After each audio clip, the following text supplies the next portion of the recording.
हम mind mapping के ही एक अगले पड़ाव में आ गए हैं। यह डिमांड पर आधारित माइंड मैपिंग है।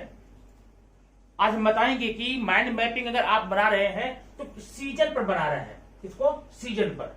अब ध्यान ये देना है, किसी भी माइंड मैपिंग को बनाते समय आप किसी भी रिस्ट्रिक्शन में पड़ना मत। सिर्फ अपने विवेक का इस्तेमाल करो, बिंदास होके लिखो, अब बढ़िया सा नंबर पा जाओ। अब पहले देखिए मेन मुद्दा क्या है। हमारा सेंटर है सीजन। अब सीजन के बारे में हमें बताना है। सीजन कितने होते हैं? 4 आपके सीजन बताए गए हैं, तो चारों का नाम हम यहां लिख देते हैं। अब यहां शुरू करेंगे। देखिए, फॉल, पतझड़, दूसरे में स्प्रिंग, तीसरे में समर और चौथे में विंटर। ठीक है। अब अगर आपको सिर्फ सीजन की बात की जाती है या आपके ऑप्शन में सिर्फ नाम दिए जाते भरने को, तो भर लो, आपका माइंड मैपिंग पूरा।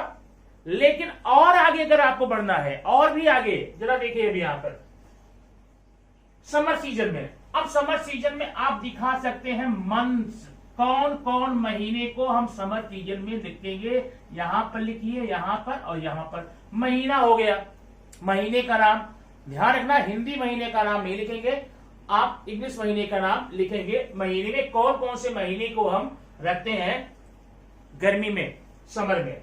अब फिर अगला है क्लॉथ, कौन कौन से कपड़े पहने जाते हैं या पहनने पसंद किए जाते हैं। आप यहां लिखिए, लाइट क्लॉथ है, कॉटन है, व्हाइट है, बराबर। ऐसे कपड़े यहां पर हम कर सकते हैं। ठीक है। भारी भरकम कपड़े आप पहनते नहीं हैं गर्मी के समय में, हल्के कपड़े पहनते हैं जिसमें हवा आसपास होती हो, जिसमें सनलाइट का रिफ्लेक्शन होता हो। माने काले कपड़े नहीं पहनते हैं, नीले कपड़े नहीं पहनते हैं, गहरे कलर के कपड़े नहीं पहनते हैं। तो कौन पहनते हैं आप यहां पर बनाइए और सिर्फ उतना लिखिए जितना आपको आता है, मेरा वाला मत लिखिए। ठीक है। जितनी चीजें आपको यहां पर आती हैं उतनी चीजें यहां डाल दीजिए। कपड़े का हो गया। फिर अगला, समर में टेम्परेचर कैसा होता है। ठीक है, कितना होता है आप बता दीजिए। कभी कभी 35 के ऊपर होता है, कभी कभी 40-45 के ऊपर जाता है। ठीक है, कुछ प्रदेशों में।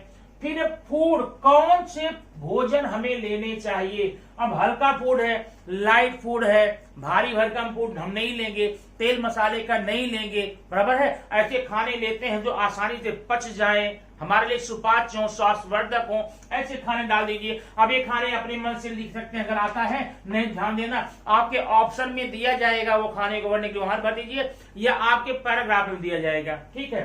अगला है गुड फॉर, गर्मी का समय अच्छा किस लिए होता है। अगर आपके पास आइडिया है तो लिखिए, ऑप्शन में दिया गया है तो लिखिए, पैराग्राफ में दिया गया तो लिखिए, छोड़िए नहीं इसको। ठीक है, कंपल्सन कुछ तो है नहीं यहाँ पे। तो ये हो गया आपके समर सीजन के बारे में। अब आगे हम बढ़ते हैं विंटर में, गर्मी में, विंटर सर्दी में, ठंडी के महीने कौन कौन से महीने, कौन कौन से महीने ठंडी के अंतर्गत माने जाते हैं, आप यहाँ दिखा दीजिए। खाना कौन कौन से प्रकार का लेंगे।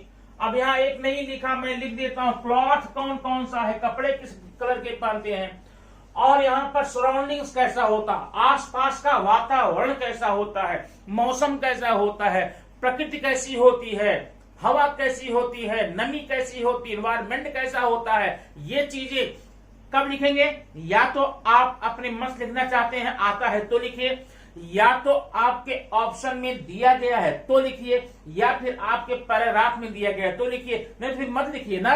ठीक है। आइए हम देते हैं फॉल में, पतझड़ में क्या क्या होता है, कौन कौन से महीने को पतझड़ में रखा गया है, वो महीने नाम लिखिए। उसमें कौन कौन से फूल आप देखते हैं, और पौधों में क्या क्या होता है, उनकी पत्तियां गिर जाती है, पीली पड़ जाती है, तमाम बातें होती है। फिर आगे अगला स्प्रिंग, बसंत में क्या होता है, बसंत के ऋतु में आसपास का सराउंडिंग कैसा होता है, माहौल कैसा होता है, एनवायरमेंट कैसा होता है, आप यहां पर डालेंगे। और ये गुड फॉर, किसके लिए अच्छा होता है, किसके लिए नुकसानदायक होता है, ये सारी बातें दिखा सकते हैं। अब आपको मैं एक और बात बताना चाहूंगा, ये तो मैंने पूरे सीजन बता दिया, लेकिन कभी कभी आपको आ जाता है सिर्फ समर का, गर्मी के महीने का, तो सिर्फ आप गर्मी का लिखिए ना, इतना हो गया आपका माइंड मैपिंग।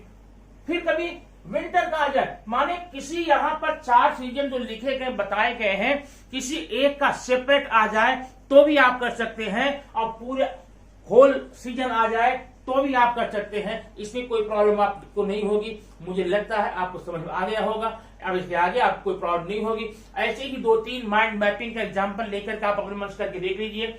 या अगर माइंड मैपिंग क्वेश्चन आप नहीं मिलता है, क्वेश्चन सेट में मिलेगा, या फिर आपने टेक्स्ट बुक से हिंदी, मराठी, इंग्लिश, संस्कृत किसी टेक्स्ट बुक से एक ऐसा लेसन चूज कीजिए जिसमें इन सब चीजों को दिखाना होता है। दिखाकर आप आसानी से बनाकर देख सकते हैं, आप इन पारंगत हो जाएंगे। फिर देखना क्या, नंबर आपका